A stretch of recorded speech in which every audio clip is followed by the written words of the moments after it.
प्रदोष काल का अर्थ है सूर्यास्त के समय का एक पवित्र पर्व काल जो भगवान शिव की साधना के लिए अत्यंत अनुकूल होता है। प्रदोष काल निर्धारित करने की 3 प्रचलित मान्यताएं हैं।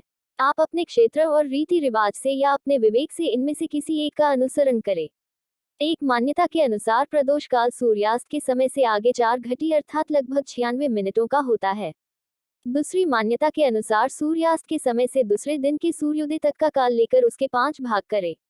सूर्यास्त के समय से आगे पहला भाग प्रदोष काल माना जाएगा। ये समय सूर्यास्त से आगे 144 मिनटों का रहेगा।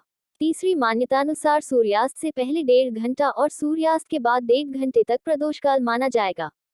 प्रत्येक क्षेत्र की मान्यता अनुसार यह अलग अलग है, लेकिन तीनों मान्यताओं में एक बात समान है, वही है कि सूर्यास्त के बाद 1.5 घंटा प्रदोष काल होगा ही। आपके क्षेत्र का सूर्यास्त का समय पता कर इसे निर्धारित करें। प्रदोष काल और प्रदोष तिथि में अंतर। प्रदोष काल रोज सूर्यास्त के बाद 1.5 घंटे तक होता है और प्रदोष तिथि का अर्थ है हर महीने की शुक्ल पक्ष और कृष्ण पक्ष की 13वीं तिथि यानी त्रयोदशी तिथि जो उस दिन के सूर्यास्त के समय हो। जिस दिन सूर्यास्त समय पर त्रयोदशी तिथि हो वह प्रदोष दिन माना जाएगा। कभी कभी द्वादशी सूर्यास्त से पहले खत्म होती है और सूर्यास्त के समय त्रयोदशी तिथि होती है तो वही प्रदोष तिथि होती है। इसमें सूर्योदय की त्रयोदशी से ज्यादा सूर्यास्त की त्रयोदशी का महत्व है। हर कैलेंडर या पंचांग में हर महीने की 2 प्रदोष तिथियां अंकित की जाती है। इस प्रदोष तिथि पर सूर्यास्त के समय से जो 1.5 घंटे का प्रदोष काल होगा वही प्रदोष पर्व काल है। इस पर्व काल में सुषुम्ना नाड़ी कुछ खुल जाती है। इस पर्व काल में साधना ध्यान कर सुषुम्ना में प्राण प्रवाहित करना आसान होता है। प्रदोष का शिव से संबंध। पुराण की मान्यतानुसार देव दानव के समुद्र मंथन में जो विष उत्पन्न हुआ था वह भगवान महादेव ने इसी प्रदोष काल में प्राशन किया था।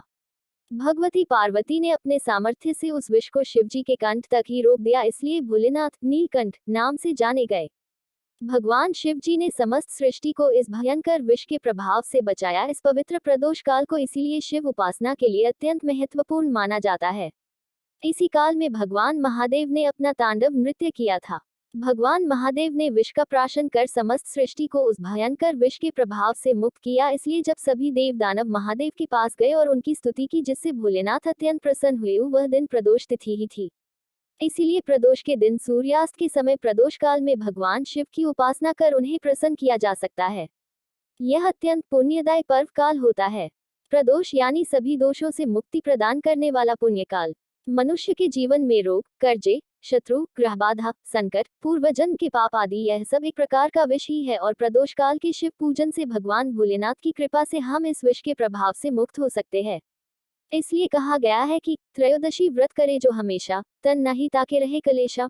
प्रदोष के दिन आप अगर संभव हो तो दिन भर उपवास रखें और शाम को प्रदोष काल में शिव पूजन, रुद्राभिषेक, शिव स्तोत्रों का पाठ, शिव मंत्र का जाप, 108 बेल के पत्तों से बिल्वार्चन, ध्यान आदि प्रकार से साधना कर सकते हैं। वार अनुसार प्रदोष के फल। भगवान शिव और उनका नाम समस्त मंगलों का मूल है। सोमवार को अगर प्रदोष हो तो उसे सोम प्रदोष कहते हैं। ये सर्व प्रकार के पापों का शमन करने वाला होता है।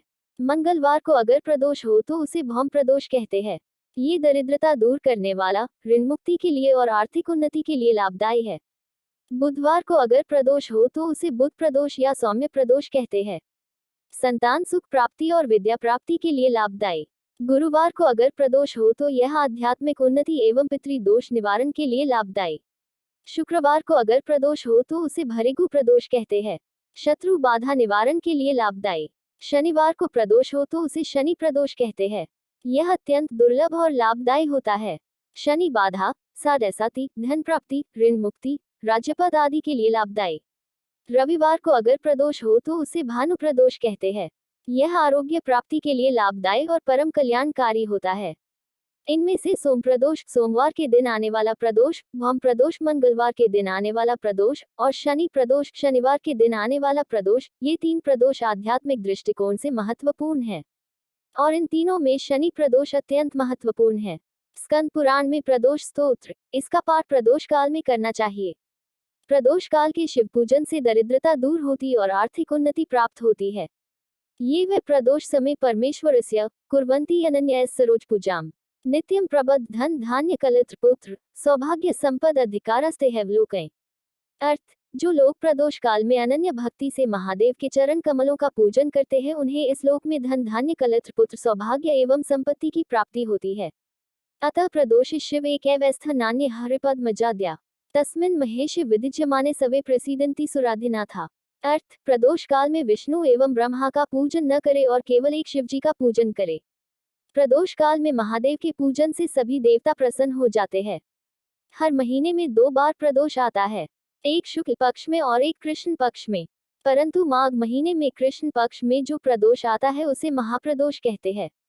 यह महाशिवरात्रि के वक्त आता है। माघ मास की कृष्ण पक्ष की चतुर्दशी तिथि को जब मध्यरात्रि में चतुर्दशी तिथि हो तब वह रात्रि महाशिवरात्रि कहलाती है, और माघ मास की कृष्ण त्रयोदशी तिथि को सूर्यास्त को त्रयोदशी होने से महाप्रदोष तिथि होती है। तो हमेशा महाशिवरात्रि की एक दिन पूर्व प्रदोष होता है।